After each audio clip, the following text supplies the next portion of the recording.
بسم الله الرحمن الرحيم. الموضوع ديال اليوم يدور حول كيفية إنشاء امتحان، وهذا الامتحان غادي يكون مرفق بعملية التصحيح وفي نفس الوقت مرفق بالدرجات، أي بالنقطة العددية الخاصة بتقييم الموضوع. في البداية خصنا ضروري نكون مسجلين في جوجل درايف.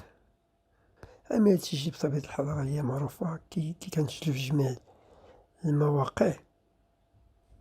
العملية الأولى ندخل جوجل درايف من الحساب ديالنا. إذا بعد ما دخلنا للحساب ديالنا تنمشيو لهاد النقطة علامة زائد جديد وتنبحثو على المزيد، ها هي أمامنا، وكنمشيو عند نماذج ديال جوجل. إذا نضغط على نماذج ديال جوجل، إذا تيعطينا هاد الورقة التي أمامنا وهذه الوثيقة اللي غادي نشتغلو عليها. أول شيء نشوفو شريط الأدوات الذي أمامنا. إذا بالنظر إلى شريط الأدوات غادي نلاحظو بأنه تحتوي على المجموعة ديال الأوامر، من ضمنها إنشاء نسخة. إذا كنا مثلا ترغبو في إنشاء نسخة ثانية وثالثة أو غيرها، قلنا هنا إلا بغينا نحذفوها، هنا إلا بنحصلو على الرابط تنجي لهنا كنقول ليه إنشاء رابط، وفين تيشأ لنا يكفي أنني تنكليكي عليه نسجلو ونرسلو للتلاميذ. هنا إلا بغيت نطبع الامتحان ديالي، هنا إلا بغيت ندير إضافة ديال المتعاونين. نقصد بالمتعاونين هما الأشخاص اللي غادي يساعدوك مثلا في تهيئة الامتحان، في إدارة الامتحان. إذا كان عندي رغبة مثلا أنني نضيف شخص آخر يتعاون معايا، يكفي أنني نضيفو هنا، ندخل الاسم ديالو والعنوان البريدي الإلكتروني ديالو، ثم تيبقى لنا هنايا محرر النص المرجعي لدي باش ما نجاوب به، ما إذا كان لنا شي إضافات، ما لناش إضافات، أو الإعدادات المفضلة إذا كان لنا مثلا بغيت نعاودو نغير. فيما يخص شريط الأدوات العلوي، هاد الخانات اللي أمامنا واللي كل وحدة كتشيل واحد المجموعة ديال العمليات. مثلا عندنا هادي تخصص المنظر، نبداو بها. مثلا نخصص المنظر. إذا لا بأس باش ندير اختيار صورة، نختار الصورة. هنا تيعطي واحد المجموعة ديال الصور. ها هي الآن الصورة، عطات واحد الجمالية ديال الوثيقة اللي بغيت نهيئها كوثيقة ديال الامتحان. هنا مثلا إلا بغيت نغير في المظاهر أي لي كولور وندير إضافة، ها هو فين التغيير. هادي بالنسبة لهاد التغيير ديال الأرضية تاع الوثيقة. مثلا بغيت نديرها مثلا شفافة، بغيت نديرها قوية، بغيت نديرها على حسب. وأخيرا إلا بغيت نغير نمط الخط، كاين عندي خط أساسي وعندي زخرفي ورسمي. مثلا بغيت ندير زخرفي. الآن نبداو عملية ديال إنجاز الامتحان. إذن أول شيء هاد الامتحان هذا غادي نديرو واحد الاسم، نعطيو واحد الاسم، نعتبروه مثلا امتحان في الجغرافيا. ندير مثلا القسم، ندير مثلا السادس ابتدائي، على سبيل المثال لا غير. ما ممكن تبقى على أي قسم من الأقسام من السادس ابتدائي. نبداو الآن في عملية ديال إنجاز الامتحان. إذا أول شيء كنبدا بإضافة قسم، قسم خاص بالتلميذ.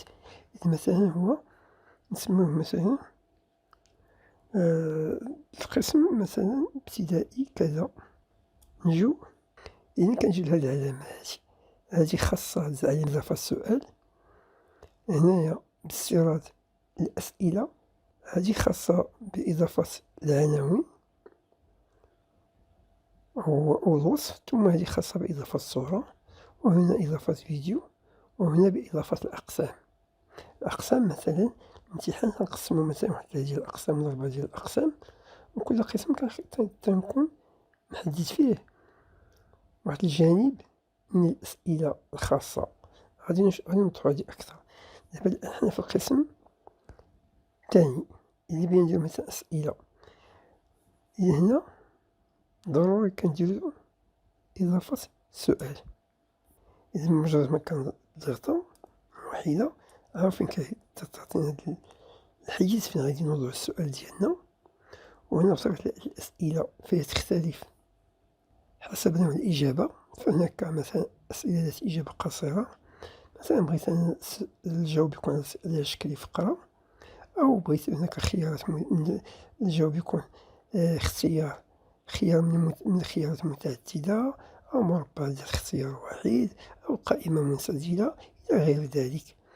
مثلا أنا بغيت نبداو الأسئلة، بغيت الجواب يكون جواب قصير. إذن هنا كنحطو السؤال الأول.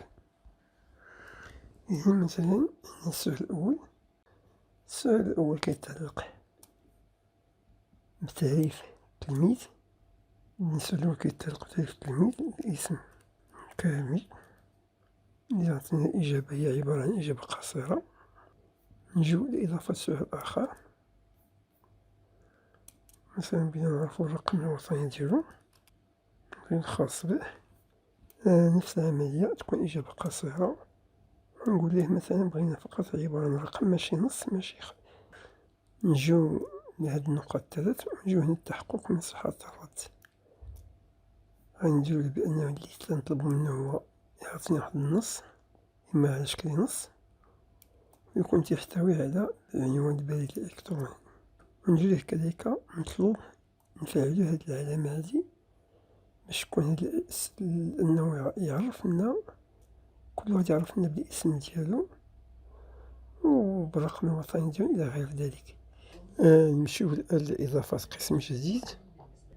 إذا بعد ما نضيفوه نمشيو باش نضيفو السؤال، هي من خلال الضغط على سهم زائد، وهنا غادي نحطو السؤال ديالنا.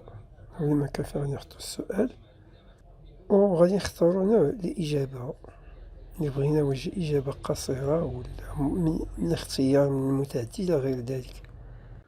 وهنا باش التلميذ أنه مجرد ما كيجاوب يبان ليه فيما بعد واش الجواب ديالو صحيح أم خطأ. هذا بطبيعة الحال بعد ما يكون أرسل لي المطلوب.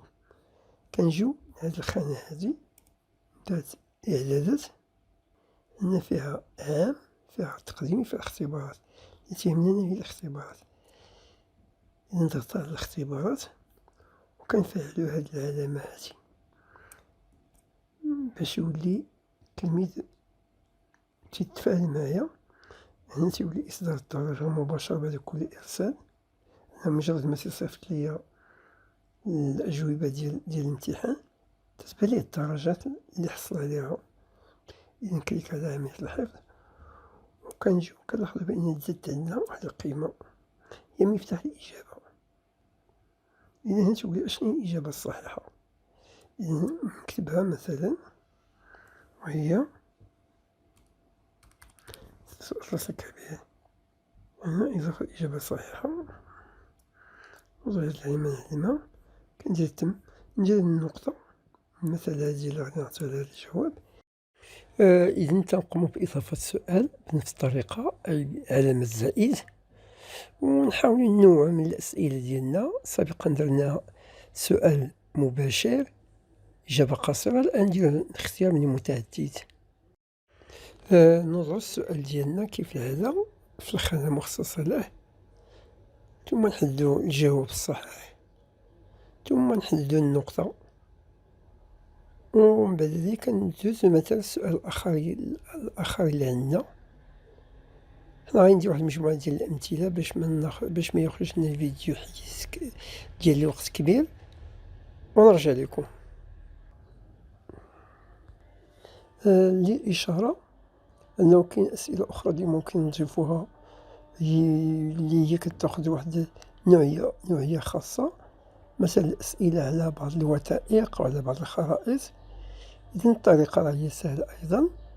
كنمشيو للسطح المكتب عندنا في الجهاز، كناخدو الصورة، كنجروها، كنطلقوها في المكان المخصص لها، وكنضيفو الأسئلة أسفل منها بنفس الطريقة اللي شفنا في الأمثلة السابقة. نفس الشيء حتى بالنسبة الأشرطة أي لي فيديو، نمشيو لمكان مخصص للفيديو، ونقومو بالبحث عن الفيديو اللي بغينا نمتحنو التلامذ من خلالو، ونقومو بعملية ديال إدخال الرابط أو البحث عنه، ثم طرح الأسئلة المناسبة التي نريدها من التلميذ للإجابة عليها. إذن باش ندوزو للعملية الموالية إن شاء الله. إذن نضغط على التالي، بذلك نتوجه مباشرة إلى المعاينة، وخلال هذه المعاينة أو هذه الوثيقة الخاصة بالمعاينة هي اللي كنشوفو الأسئلة اللي طرحناها للتلميذ، نديرو علامة تجريبية. إذن بعد ما كنكتبو الاسم ديالنا والرقم الوطني والإيميل الخاص بنا، كندوزو للعملية الموالية عبر الضغط على التالي للإجابة على الأسئلة، وكنبداو كنجاوب سؤال بسؤال حتى تنتهيو من الإجابة على كل شيء. وبطبيعة الحال التلميذ راه كتبان ليه النقطة العددية نتاع كل جواب، إلا أنه ما يمكنش يشوف الأجوبة إلا بعد الأجوبة بكاملها، إلا بعد ما يرسلنا الامتحان ديالو أو الاختبار. والخاصية اللي جميلة في هذا البرنامج هو أن التلميذ بمجرد ما تنتهي من الإجابة على الأسئلة وتيرسلها ليا، يمكن يمشي للمعاينة ويعاين بنفسه الأجوبة الصحيحة من الخاطئة، ثم النقطة العددية اللي حصل عليها. إذن بعد ما ننتهيو مباشرة من المعاينة، نجي الآن للردود. كي كتلاحظو في الشريط العلوي، إلا غادي نمشيو لهاد النقط الثلاث نضغطو عليها، وغادي تعطي واحد المجموعة نتاع العمليات اللي ممكن نشتغلو بها إلا بغينا، كنحوسو على الإشعارات، نعرفو الوجهة منين جانا هاد الرد إلى غير ذلك، إلا بغينا نتبعو مثلا هذه الردود إلى غير ذلك من الأشياء التي تهمنا في هذا المجال. وغادي تدخلنا لواحد المجموعة نتاع العمليات اللي وغادي تدخلنا واحد مجموعة ديال الإحصائيات، مثلا إحصائيات في الكلام، إحصائيات في الأجوبة إلى غير ذلك من الأشياء. ممكن مثلا نتبع تلميذ بتلميذ من خلال الضغط على هذا السهم هذا، وأنا درت هنايا جوج ديال الردود باش نوضحو المثال أكثر. مثلا التلميذ رقم 1 الأجوبة ديالو بكاملها بالنقطة العددية، ونضغط على السهم دائما باش نمشيو للتلميذ 2 للتلميذ 3 إلى غير ذلك من الكلام اللي عندي. وممكن نحصل على وثيقة خاصة كتدون لي فيها جميع بما فيها اليوم الذي تم فيه الإجابة على الامتحان، رقم التلميذ، الاسم ديالو، الأجوبة بكاملها، النقطة العددية، وكتبقى هاد الوثيقة مرجعية، أي الأستاذ ممكن يرجع لها كل ما احتاجها. وإلا رجعنا مرة أخرى لشريط الأدوات، المربع الأول إذن كنلاحظو المربع الأول خاص بجمع عناوين البريد الإلكتروني وهي خاصة بالتلاميذ، ثم العمود الثاني هو خاص بالتقيد برد واحد، بمعنى أن التلميذ كنطلبو منه فقط يجاوب على الامتحان أو الفرض مرة واحدة، وإلا ما درناش التقييد ممكن يرسلنا رد آخر ثاني ثالث إلى غير ذلك. ثم المربع الثالث هو خاص بالتعديل بعد الإرسال، بما أن التلميذ تيمكنو باش يمكن يقوم بعملية ديال التعديل بعد ما يرسلنا الامتحان ديالو. ثم إلا مشينا للعرض التقديمي فنفس الشيء كنجدو أن هناك بعض المربعات اللي ضروري خصنا نفعلوهم، وهذا إلا فعلناهم كل وحدة كتعطي واحد العملية معينة، وهو إظهار شريط تقدم، الترتيب العشوائي للأسئلة، بمعنى أن التلميذ ما كنقيدوش بواحد الترتيب معين، إلا حنا درنا الترتيب يحافظ على الترتيب خصو يحافظ على الترتيب. بالنسبة للخانة الخاصة بالاختبارات فسبقنا شفناها واتفقنا أنه خصنا نفعلو فيها جميع الأوامر اللي موجودة فيها. إذن وبذلك نكون قد قمنا بعملية توضيحية لهذا التطبيق، ووضحنا أهم المزايا اللي تيمتاز بها واللي غادي تمكن الأستاذ باش يقوم بالعمل ديالو في أحسن قيام. وبذلك نكون قد أنهينا موضوعنا، وإلى اللقاء في موضوع قادم إن شاء الله.